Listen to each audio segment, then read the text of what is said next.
No, fine. So, don't worry. I'm not taking any of this too seriously. So, on a second thought related to the timing is the timing of this being a little bit more specific.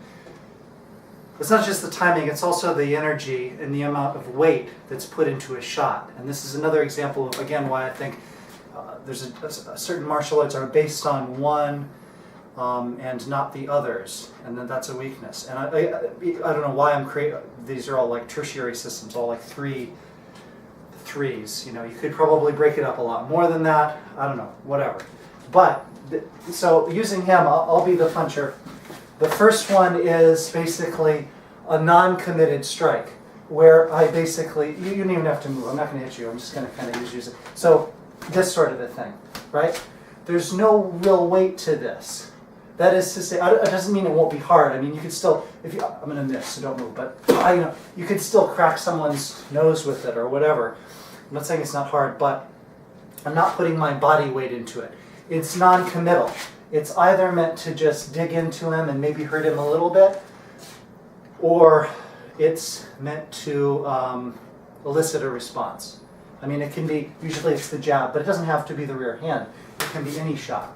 See what I mean? Like that stings, but it's not meant to go into him. Mainly, like, you know, he reacts to this one.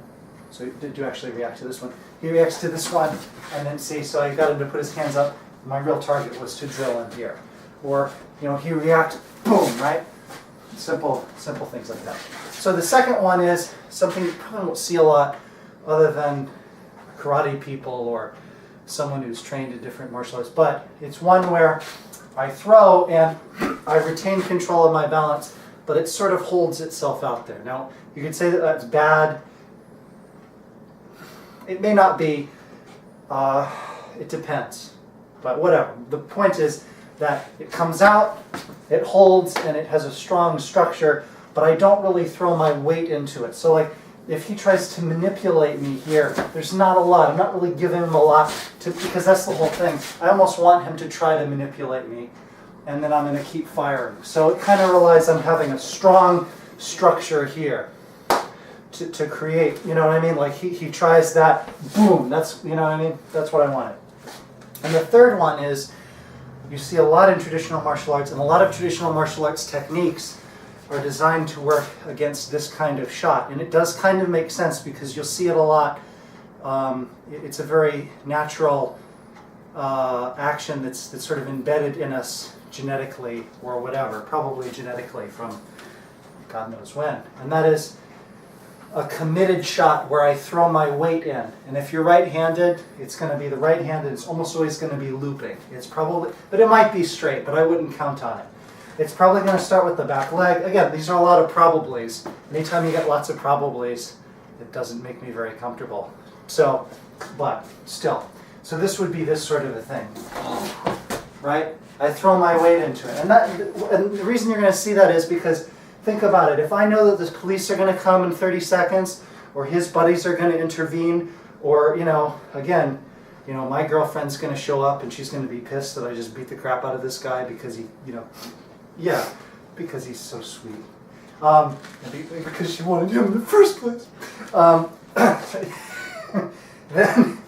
Then I'm not going to be like, you know, okay, you know, let's fuck around. You know what I mean? I'm going to be like, no, I'm going to, you know, again, don't move so I don't actually hit you. Ah, like that. You know, I want to knock his jaw off so that I can put it into it. So if that happens, now, if I do that, now he has control. If you evade and you do whatever, now he does have control over my weight, although you just kind of caught me. But let's say you do that to me, right? Mm-hmm. So you throw the weight into it. See how much, you know, I didn't do a technique. I just let him go a little bit. I mean, if you just evade, right, you can, you know, you can control his balance just because he's throwing his balance at you. His balance at you? You know what I mean. His weight. So a lot of, you know, if you see something like this, like, you know, this, and then I'm going to do something like that. And let's see, I'm going to pull him this way, right? Sorry, he didn't know I was going to do that. Right? But see now, what happens if he throws stiff like this?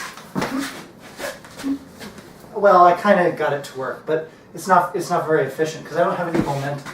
So now I'm fighting him and he's just going to punch me with the other side. Or even worse, what if he throws like that? Right? Well, faster. Right? So I did an okay job of sticking to it, but it'll be hard to catch it in the first place. And he's probably just going to punch me with the other hand. So you have to think about those things. On the other hand, if you think that it's all going to be like, jab, jab, cross, and he just throws a bomb,